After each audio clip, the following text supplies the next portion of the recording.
Dance bar चालवला गेला। एक मिनिट परत एक राहिला तो त्याला पण जॉईन करून घ्या म्हणजे जे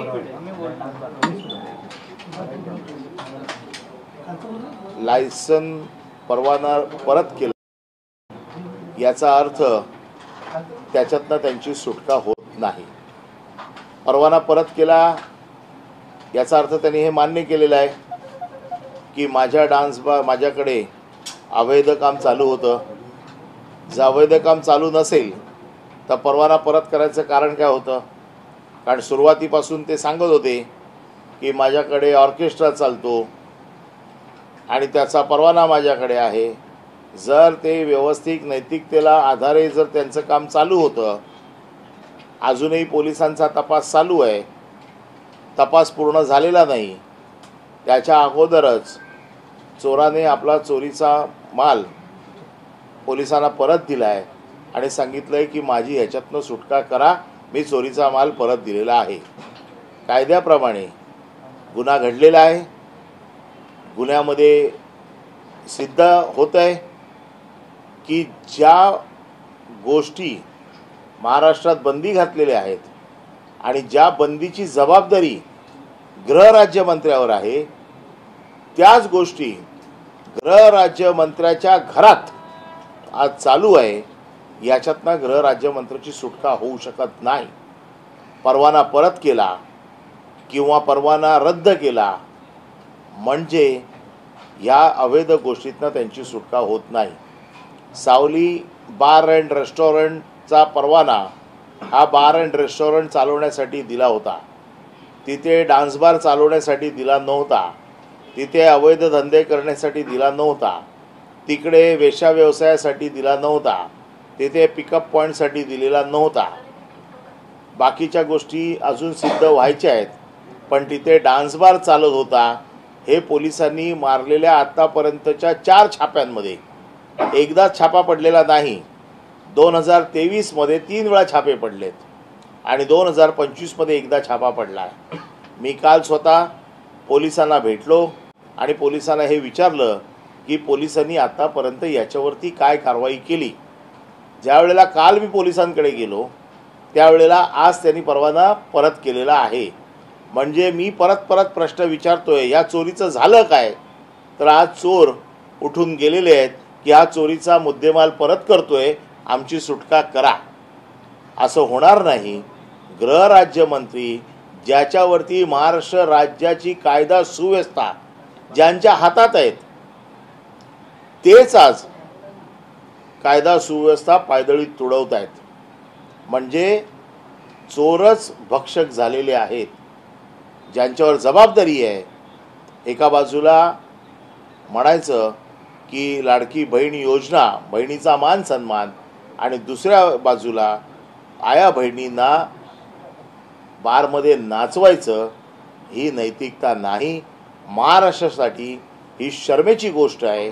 मला तर आता मुख्यमंत्र्यांची दया यायला लागलेली आहे की एवढं सगळं उघड सत्य, आज तर त्यांनी बारचा परवाना परत दिला, याचा अर्थ त्यांनी मान्य केलं की मी माझ्याकडे चुकीचं काम चालू होतं, नाही तर परवाना परत द्यायची गरज काय होती? मग तुम्ही परवाने परत करताय, चोरीचा माल परत देताय, म्हणजे तुमची सुटका नाही। मुख्यमंत्र्यांनी अजूनही वेळ गेलेली नाही। मुख्यमंत्र्यांकडे मी सगळे पुरावे दिलेत।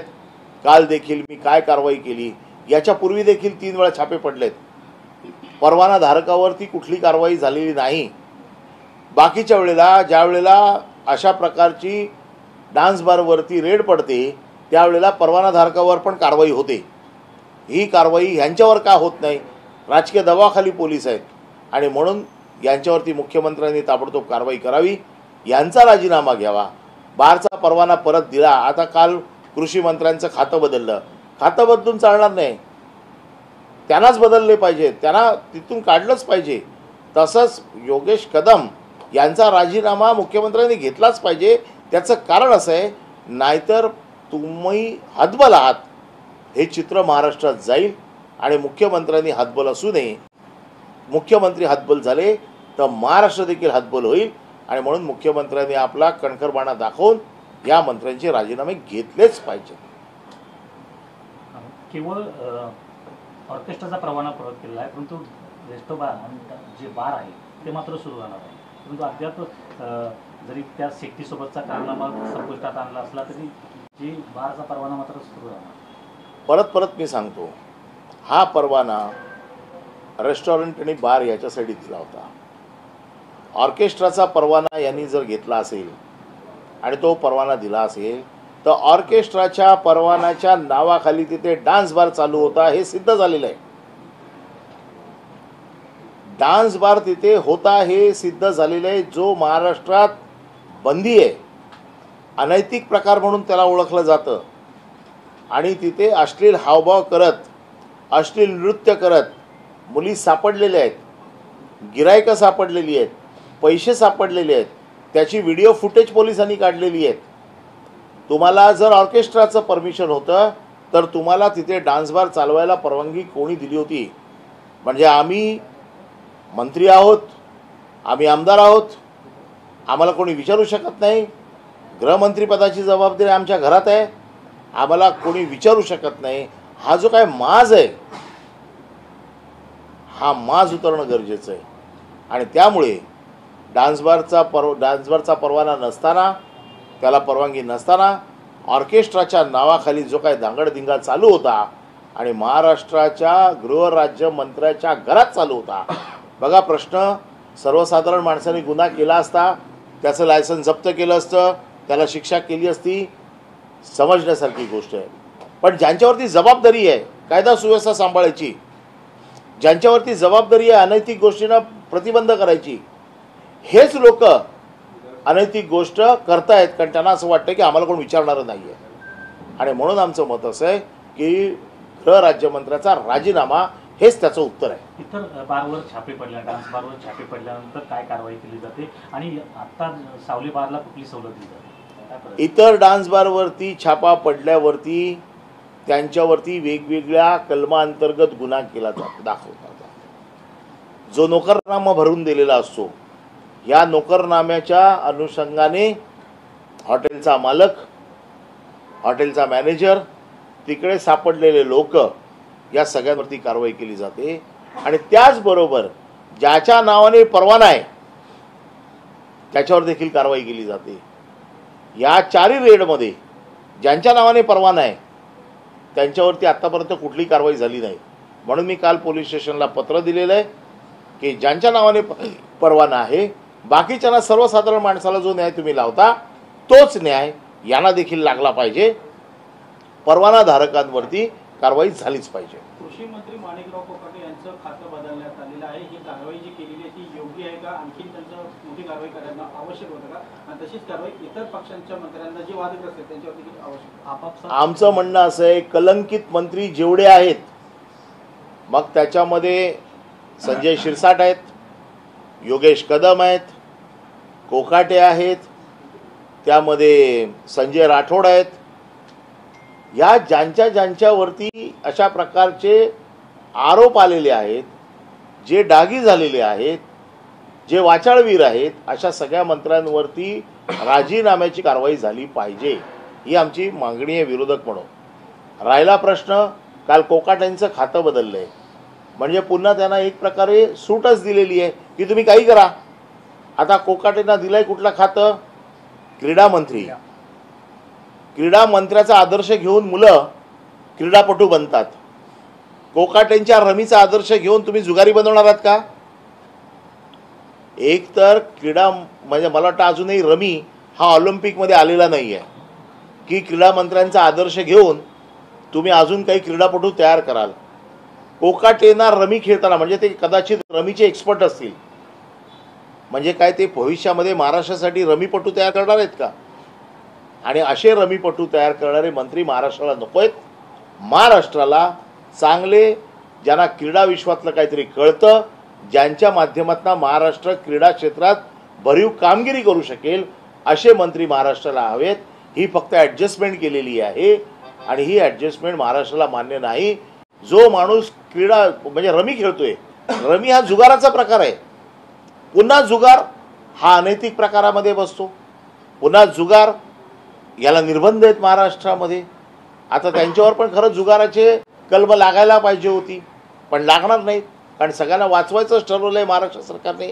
आणि सगळ्यात वाईट काय वाटतं, मुख्यमंत्र्यांचा जेवढा स्वच्छ चेहरा आहे, हे सगळे मिळून मुख्यमंत्र्यांच्या चेहऱ्यावरती चिखल उडवत आहेत आणि मुख्यमंत्री हताशपणे बघत बसलेले आहेत.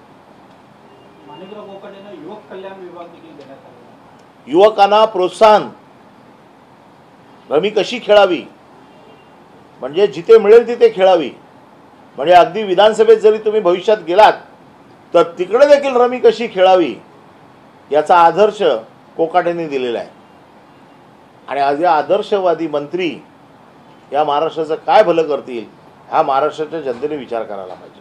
यामध्ये अजित पवारांनी प्रामुख्याने लक्ष घालून हे संपूर्णपणे कारवाई करणं गरजेचं होतं. कारण जर कोकाटेंचा जर आपण राजकीय प्रवास पाहिला तर जवळपास 8 पक्षांमध्ये देखील त्यांनी वारंवार तो बदल केलेला आहे आणि सातत्याने त्यांच्या इन्कममध्ये देखील वाढ आहे ती झाल्याचा आरोप आहे तो ठेवण्यात आलेला आहे. कुठेतरी दादा अजितदादा कमी पडतात या सर्व गोष्टींच्यामुळे. अजितदादांसारखा कडक शिस्तीचा माणूस मी त्यांच्या मंत्रिमंडळात काम केलेलं असल्यामुळे मी बघितलेलं आहे.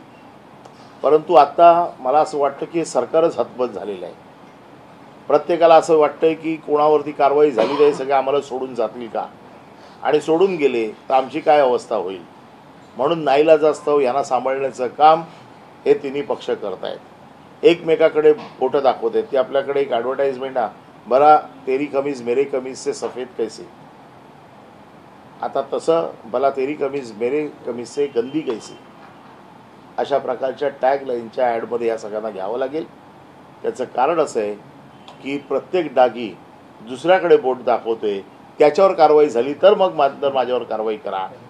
म्हणजे आपण महाराष्ट्राची चेष्टा करताय. सगळे गुन्हेगार हे सुटत आहेत आणि महाराष्ट्र फक्त बघत बसला आहे. हे विरोधक म्हणून आम्हाला परवडणारं नाही. आम्ही ह्याच्यावर जरूर आवाज उचलणारच. माणिकराव कोकाटेंना क्रीडा मंत्री केल्यामुळे रमी या खेळाला राज्य खेळाचा दर्जा दिला जाईल अशी भीती व्यक्त केली जाते. मान्य आहे आपलं म्हणणं.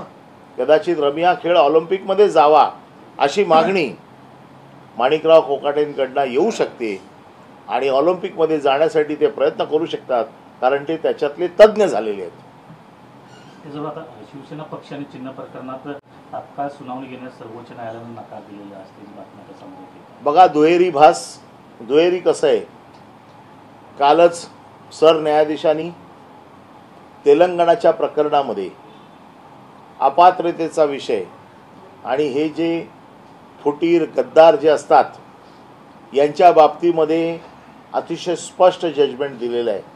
या जजमेंटमध्ये असं म्हटलेलं आहे की लोकशाहीसाठी घातक आहे हे आणि त्याचा तात्काळ निर्णय द्यावा.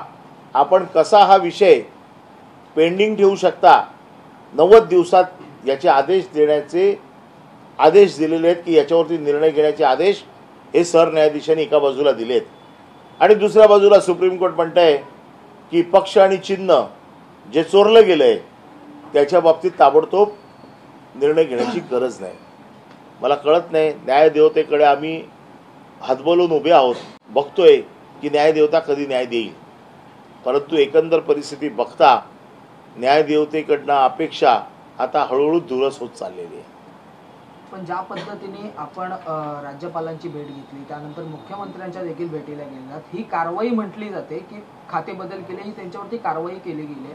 ही वाटते का ही कारवाई योग्यपणे? बघा, खून करायचा आणि त्याला समज देऊन सोडायचं, अनैतिक माय बहिणींचा अपमान करायचा, माय बहिणींना नाचवायचं आणि त्यांना फक्त समज देऊन सोडायचं आणि त्यांच्याकडनं फक्त परवाना परत घ्यायचा, ही कारवाई होत नाही. कारवाई गुन्ह्याच्या स्वरूपात होते. ज्या वेळेला जसा गुन्हा घडतो, भारतीय घटनेने जे काय अधिकार दिलेले आहेत किंवा जे वेगळे कायद्याच्या गुन्ह्यांच्या बाबतीतले जे वेगवेगळे कायदे आहेत, या कायद्यांनी त्या गुन्ह्याचं स्वरूप बघून त्याच्या शिक्षेची तरतूद केलेली आहे. आणि हा जो गुन्हा आहे की एका बाजूला माता भगिनींचा सन्मान म्हणून दररोज मान वर करून बोलतायत, ते माता भगिनींना ओघडे नागडे नाचवतायत. तुम्ही नीट कायद्याची जी काय डेफिनेशन आहे, गुन्हेगाराला शिक्षेची काय डेफिनेशन आहे, ती त्याच्या गुन्ह्यावरती आधारित आहे. गृहराज्यमंत्र्याने गुन्हा केलाय, हा सर्वसाधारण माणसाने केलेला नाही आहे. ज्याच्यावरती जबाबदारी आहे, ज्याने शपथ घेतलेली आहे, ज्याने शपथ घेतली आहे, संविधानाची शपथ घेतली आहे की मी कायद्याचं पालन करीन, माझ्यावरती पहिली जबाबदारी आहे कायद्याचं पालन करायची, आणि तोच कायदा मोडतोय, तर त्याच्या बाबतीत तर शिक्षा अधिक कडक असायला पाहिजे. आणखीन एक विषय आपण घेतलेला की वाळू चोरी संदर्भात आरोप करण्यात आले होते, पुरावे देखील आपण सादर केले, मुख्यमंत्र्यांकडे ते पुरावे दिले आहेत, परंतु यापुढे त्या संदर्भात काही अपडेट आलेली आहे का? अजूनही वाळू चोरी होते, पुरावे देऊन अजूनही वाळू चोरीचे प्रकार, वाळू सर्रास खेचली जाते, आपण आपले कॅमेरे पाठवा तिकडे. म्हणजे याचा अर्थ यांना अभय दिलं गेलेलं आहे. जे उपमुख्यमंत्री एकनाथ शिंदे यांनी धर्मवीर पिक्चरमध्ये स्वतःचं जे काय उदात्तीकरण केलं आणि दाखवलं की मी डान्स बार कसे फोडले, आणि विधानसभेत उभं राहून सांगितलं की मी डान्स बार फोडले, माया बहिणींची इज्जत राखली, ते उपमुख्यमंत्री शिंदेसाहेब खेडमध्ये जाऊन त्याला सांगतायत तू काय काळजी करू नको, मी तुझ्या पाठीशी आहे. कुठले शिंदे खरे? धर्मवीर मधले शिंदे खरे का खेडच्या शिंदे सभेतले शिंदे खरे? हे महाराष्ट्राच्या जनतेने आता ओळखलेलं आहे. सर, आपण जर बघितलं धनंजय मुंडे आता मंत्रिपदासाठी ब्लॉगिंग सुरू झाले, दोनदा मुख्यमंत्र्यांची त्यांनी भेट घेतली. मला माहीत नाही ते कशासाठी मुख्यमंत्र्यांकडे भेटले, पण आमदार आहेत, त्यांना अधिकार आहे मुख्यमंत्र्यांना भेटायचा, त्यामुळे त्यांच्या भेटीवरती आत्ता मला टिप्पणी करण्याचं काही गरजच नाही, कारण मला माहीत नाही ते कुठल्या कामासाठी भेटले, आणि आमदाराला मुख्यमंत्र्यांकडे जाण्याचा अधिकार आहे. कैलास गोरंट्याल यांनी काल भाजपमध्ये पक्षप्रवेश केल्यानंतर अर्जुन खोतकर यांनी त्याला गद्दार असं म्हटलेलं आहे. म्हणजे आता माहितीमधला जो संघर्ष, बघा, दोन गोष्टी आहेत. अर्जुन खोतकरांना त्याला गद्दार म्हणण्याचा अधिकार नाही आहे. प्रश्न असा आहे की तो त्यांचा अंतर्गत वाद आहे, त्या वादात आम्हाला जायची गरज नाही. आता हे दोघेही त्याच कॅटेगरीतले आहेत. आता ते एकमेकाला बघून घेतील, त्यांचा हिशोब काय असेल तो तर तिकडे निपटवतील, परंतु तिकडे भारतीय जनता पक्ष आणि शिवसेना याच्यातला वाद अटळ आहे. लाडक्या बहिणींचा विषय आहे, जवळपास सामाजिक कल्याण विभागाचे 410 कोटी रुपये. पुन्हा एकदा आता आम्हाला बघायचं आहे की त्याच्या बाबतीमध्ये सामाजिक न्याय मंत्री ज्यांनी फार मोठ्या डरकळ्या फोडल्या होत्या, माझ्या खात्याचा निधी पळवलेला आहे, माझ्या खात्याचा निधी नेलेला आहे, पत्र लिहिली, ते संजय शिरसाट कुठल्या वेळात लपून बसलेले आहेत. आत्ता जर बाहेर आले ना आणि बोलले ना निधी बाबतीत, त्यांना चिमटीसारखे उचलून बाहेर काढतील. आम्हाला बघायचं आहे 2 दिवसात संजय शिरसाट पत्रकार परिषद घेऊन बोलतायत का पळवलेल्या निधीबद्दल. आव्हान आहे माझं त्यांना. फार तोंड वर करून शिवसेनेवर बोलत होते ना, आता बोला सरकारवरती. ज्या अजितदादांच्या बद्दल तुमच्या तक्रारी होत्या शिवसेनेत असताना, त्या अजितदादांच्या बद्दल बोला. आता सांगा तुम्ही आता की निधी कसा पळवला म्हणून. अरे तुम्ही काही करू शकत नाही, तुम्हाला बीजेपीने गुडघ्यावरती बसवलेलं आहे, आता आयुष्यभर गुडघ्यावरच बसायचं आहे तुम्हाला. निवडणूक आयोग भाजपसाठी मतांची चोरी करत आहे असं राहुल गांधी म्हणतात, कसं पाहता? बघा, त्याच्या बाबतीत राहुल गांधी तिकडे जे बोलतायत त्यावरती मी ते भाषण करणं योग्य नाही. जे राहुल गांधी बोलतायत ते त्यांच्या पुराव्यासकट, माहितीसकट बोलतायत, आणि ते त्यांच्या पद्धतीने तो विषय पुढे नेत आहेत. ज्यावेळेला महाराष्ट्राचा विषय येतो त्यावेळेला आम्ही बोलतो. आता हे जे काही बिहारचे वगैरे विषय आहेत ज्याच्या बाबतीत ते बोलतायत, ते प्रश्न त्यांच्याशी संबंधित आहेत. विषय आला ठाण्यामध्ये राजन विचारे आणि नरेश मस्के यांच्यामध्ये जी ऑनलाईन वॉर आहे ते कुठेतरी पाहायला मिळतंय. राजन विचारेंनी केलेलं वक्तव्य आहे त्याला पाहता नरेश मस्केंनी त्यांच्या विरोधातले बॅनर आहेत ते लावलेले आहेत आणि त्यांच्या देशभक्तीवरती आहेत तो प्रश्नचिन्ह उभा केलेला आहे. बघा, मी या सगळ्यांना चांगलं ओळखतो, आणि राजन विचारे हे निष्ठावंत शिवसैनिक आहेत, आणि त्यांनी विचारलेले प्रश्न हे सत्य आहेत. त्याच्यामुळे राजन विचारे हे आमचे ठाण्यामध्ये लढत आहेत, आणि आम्ही सगळे राजन विचारेंच्या बरोबर आहोत. सर, हिंदी में सवाल विपक्ष लगातार योगेश कदम की इस्तीफे की मांग कर रहा है, आप शुरुआत से उस मामले को उठा रहे थे, इस बीच बार का जो लाइसेंस है वो उन्होंने सरेंडर कर दिया है, क्या कुछ कहना है सर? देखो, बार का लाइसेंस सरेंडर करने से ये मामला शांत नहीं हो सकता है। क्योंकि बार का लाइसेंस सरेंडर क्यों किया? क्योंकि ऑर्केस्ट्रा का अगर लाइसेंस होगा तो उसमें डांस बार चलाने की परमिशन किसने दी नहीं थी। तो चोरी का माल जो पकड़ा गया है वो रिटर्न करने से चोर छूटता नहीं है, उसकी सजा होती है। आज उन्होंने लाइसेंस रिटर्न करने से वो इस मामले से बचेंगे नहीं, क्योंकि उन्होंने महाराष्ट्र के मंत्री बनने के समय एक शपथ ली है कि इस महाराष्ट्र के कायदा सुव्यवस्था को संभालने की जिम्मेदारी मेरी है, और उसका भंग उन्होंने ही किया हुआ है। आज योगेश कदम महाराष्ट्र के गृह राज्य मंत्री है, जिनके ऊपर ये जिम्मेदारी है महाराष्ट्र के कायदा सुव्यवस्था को अबाधित रखने की। और वो क्या कर रहे हैं? खुद के घर के लोगों के लिए डांस बार चला रहे। एक बाजू से लाडली बहना योजना चला रहे और दूसरे बाजू से अपने माता भगिनियों को डांस बार में डांस करवा रहे। ऐसे गृह मंत्री का इस्तीफा मुख्यमंत्री ने लेना ही चाहिए। सिर्फ डांस बार रिटर्न करने का परमिशन देने से या परवाना रिटर्न करने से, वो भी मैं जब कल पुलिस स्टेशन गया और मैंने पुलिस से मांग की कि आपने क्या कार्रवाई की, तो जाके परवाना रिटर्न कर लिया। आज इस बात को कम से कम 15 दिन हो गए। इस 15 दिन में उन्होंने क्यों नहीं परमिट रिटर्न कर दिया? उनको ये लगता है कि हमको पूछने वाला कोई नहीं है, हमको कोई सवाल नहीं कर सकता है, हमको कोई पूछ नहीं सकता है। ये जो सत्ता की मस्ती आई हुई है ना, ये उतारना ज़रूरी है। और मुझे अभी तो दया मुख्यमंत्री पे आ रही है कि मुख्यमंत्री जो कह रहे हैं और उनके बारे में ऐसी कोई शिकायत नहीं है। आज उनके मंत्रिमंडल में ऐसे दागी मंत्री बैठे हैं जिनका वो कुछ नहीं कर सकते, ऐसे मुख्यमंत्री, हतबल मुख्यमंत्री महाराष्ट्र को नहीं चाहिए। मुख्यमंत्री जो होना चाहिए वह एकदम सक्षम होना चाहिए। ऐसी जो स्थितियां है उसको संभालने की जिम्मेदारी मुख्यमंत्री की है। परमिट रिटर्न करने से, परमिट रिटर्न क्यों किया? पहले दिन तो आप बोल रहे थे कि हमने कुछ गलत नहीं किया, ऑर्केस्ट्रा है, अगर ऑर्केस्ट्रा का परमिट है तो गलत नहीं किया, तो परमिट रिटर्न देने की क्या ज़रूरत है? लेकिन वहाँ पर लड़कियाँ नाच रही थी, वहाँ पर जो चल रहा था, अनैतिक जो चीज़ें चल रही थी, वो पुलिस ने रिकॉर्ड कर ली है, जिसमें 22 बार वाले पकड़ी थी। ऑर्केस्ट्रा जब चलता है तो 5 लड़कियों को ही सिंगर का परमिट दिया जाता है, उनको गले में बैच पहनाया जाता है, उनके लिए अलग से एक स्टेज होता है, उस स्टेज से वो लड़कियां नीचे नहीं आ सकती हैं। वहाँ पर 22 लड़कियां डांस कर रही थी, पैसे उड़ाए जा रहे थे, उनका स्टाफ जो लड़कियों को इनकरेज कर रहा था डांस करने के लिए, ये सब शूटिंग में आया हुआ है, ये पंचनामा में आया हुआ है। और ये एक बार नहीं हुआ है, ये लगातार ये चौथी रेड है उनके ऊपर। 2023 में उनके ऊपर 3 रेड हो चुकी है। और हैबिचुअल ऑफेंडर जिसको कहते हैं, बार बार जो करता है अपराध, उसको हैबिचुअल ऑफेंडर कहते हैं, और उसके लिए कानून में एक सजा है। तो ये सजा सिर्फ परमिट देने से कम नहीं होगी।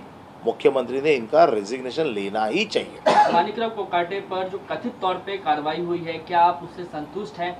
विभाग बदलना ही केवल एकमात्र उपाय है या कैबिनेट से बाहर का रास्ता दिखाना चाहिए?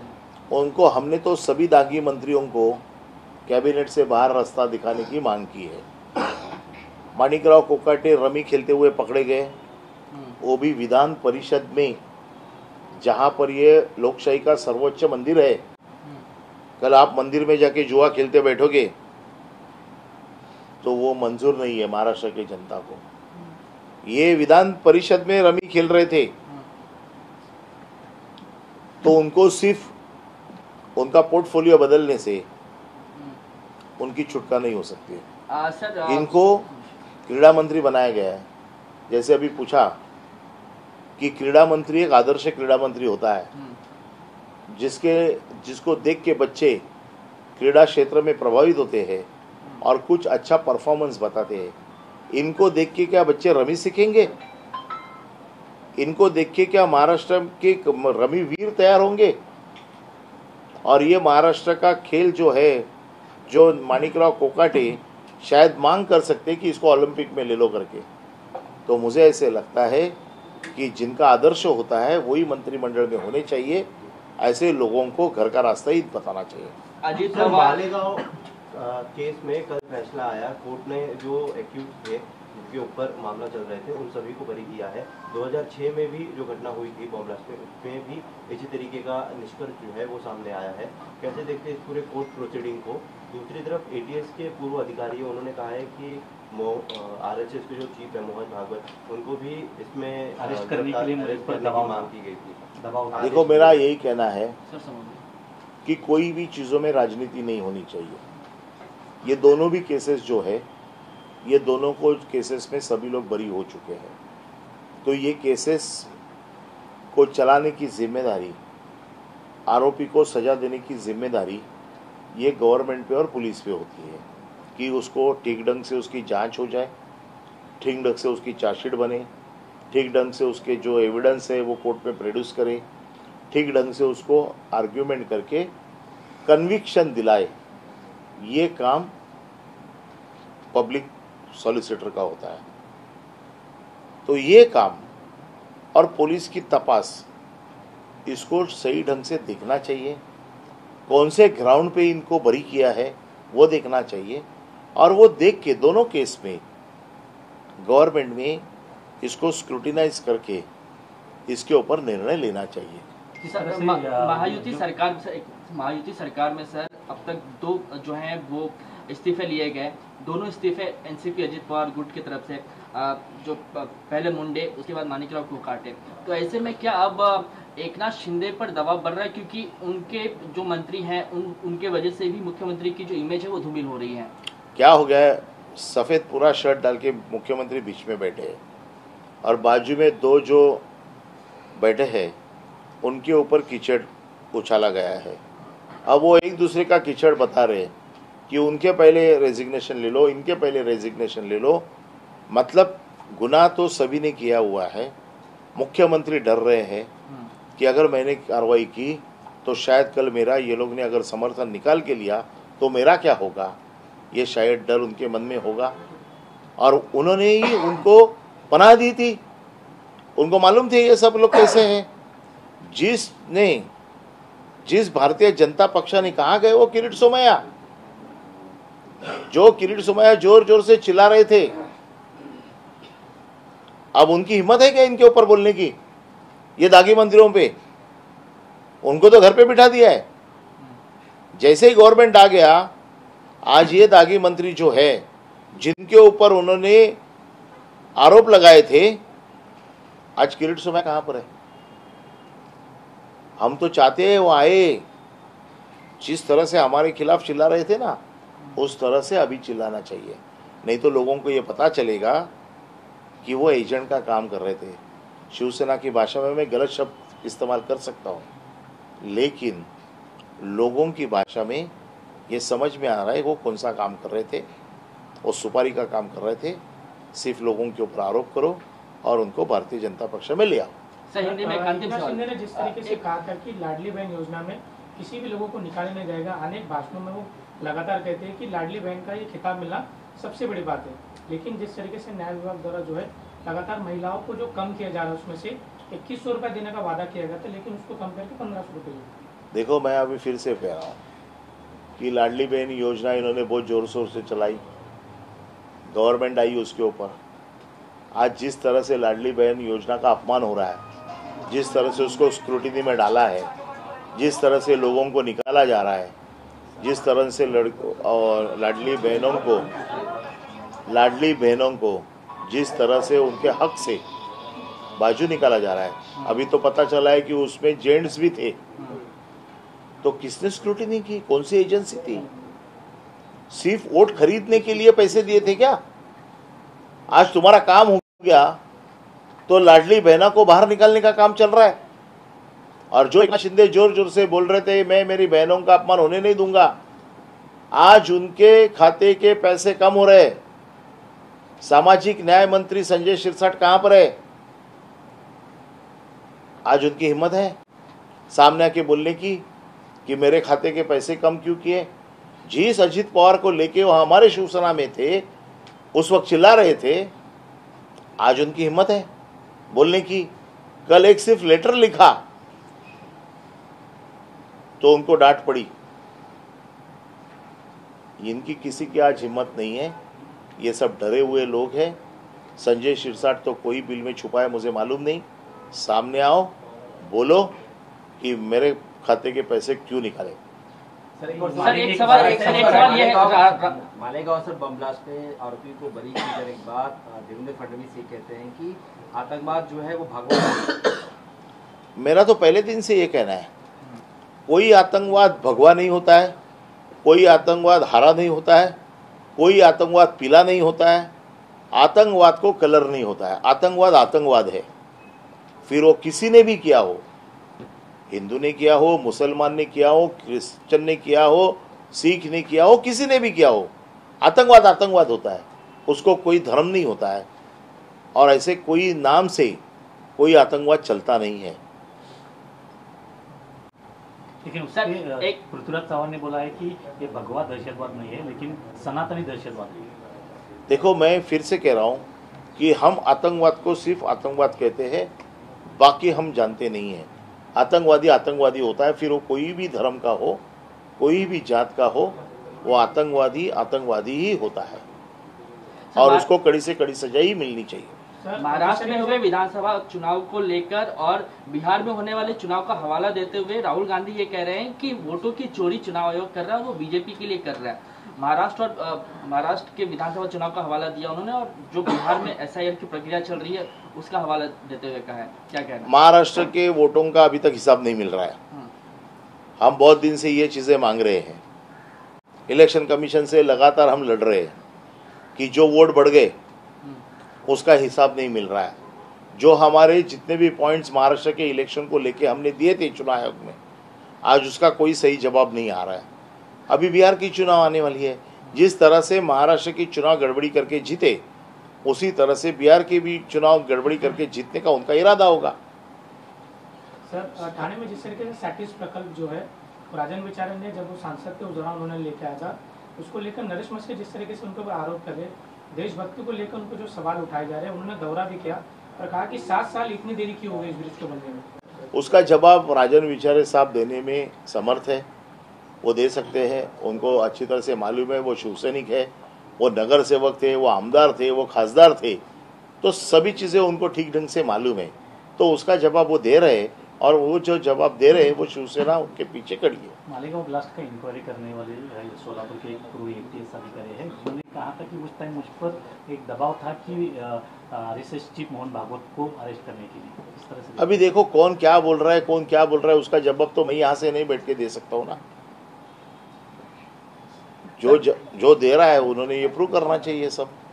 काल सगळे आरोपी काल निर्दोष सुटले, काही NIA कुठे कमी पडली तपासामध्ये असं मी परत सांगितलं ना, या सगळ्या गोष्टी आता आपण कुठल्या ग्राउंडवरती केसेस सुटल्या हे सगळं तपासण्याची गरज आहे की का कोर्टाने त्यांना निर्दोष सोडलं, कोर्ट अशा कन्क्लुजनला का आलं, आपण कुठे कमी पडलो, हे बघून आता त्या त्या यंत्रणांनी ठरवायचंय।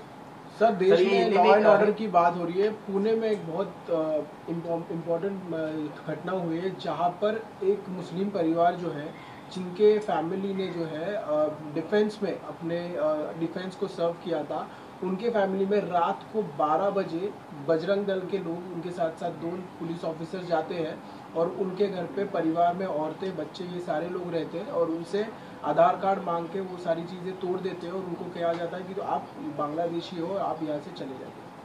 मुझे तो ऐसे लगता है कि देखो ये काम कोई पार्टी का नहीं है। अगर कोई गलत काम कर रहा है तो उसके ऊपर एक्शन लेने का काम ये पुलिस का है। अगर कोई बांग्लादेशी नागरिक है लेकिन एक तो डिफेंस में सर्विस किए हुए लोगों के ऊपर इस तरह से शंका लेने का कोई कारण नहीं है, क्योंकि अगर मैं डिफेंस में भर्ती हो रहा हूँ तो मेरी पूरी जांच की जाती है। मैं ऐसे तो मुझे कोई डिफेंस में लेगा नहीं। अगर उस आदमी ने डिफेंस के लिए सर्विस की है तो उसकी तो जांच हुई होगी। तो ऐसे समय पे कोई भी कार्रवाई उसके ऊपर करना ये गलत है, क्योंकि जो लोग देश की सेवा कर रहे हैं उनके ऊपर कोई संदेह नहीं होना चाहिए। सर कई सारे कांग्रेस के नेता ये कह रहे हैं कि साध्वी प्रज्ञा को बचाने के लिए ही 2014 में एक केस जो एटीएस एनआईए को दिया गया, उसके बाद 19 में उन्हें भोपाल से टिकट दिया जाता है, सांसद बनाया जाता है ताकि ये केस कमजोर हो जाए, उन्हें बरी किया जाए।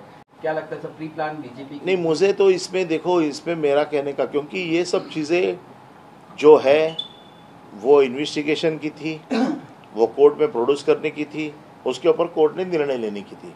आपने देखा है कि इस साल में 2 डिसीजन हो गए। एक तो मुंबई बॉम्बे ब्लास्ट में, रेलवे बॉम्बे ब्लास्ट में भी आरोपी छूटे, मालेगांव में छूटे। तो ऐसा कोई उसमें जानबूझ के कुछ चीज़ें हुई होगी ऐसा मुझे तो नहीं लग रहा है। अब जो चीज़ें ट्रायल पे गई होगी वो ठीक ढंग से गई है, नहीं गई है, वो अभी इन्वेस्टिगेशन के मैटर है। गवर्नमेंट इसमें खुद देखना चाहिए कि क्या हुआ है, उसके ऊपर गवर्नमेंट अपनी प्रतिक्रिया दे सकती है। सर, एक शेवटचा प्रश्न, महादेव मुंडे हत्या प्रकरणात SIT स्थापन करण्याचे आदेश मुख्यमंत्र्यांनी दिले। ज्ञानेश्वरी मुंडे जेव्हा भेटले मुख्यमंत्र्यांना त्यानंतर ही SIT स्थापन करण्यात बघा, गेले कित्येक महिने ज्ञानेश्वरी मुंडे न्यायाच्या प्रतीक्षेत आहेत आणि त्या पहिल्या दिवसापासून सांगतायत की वाल्मिकी कराडचा माझ्या पतीच्या हत्येशी संबंध आहे, परंतु अजूनपर्यंत त्याच्यामध्ये कोणी लक्ष दिलं नव्हतं।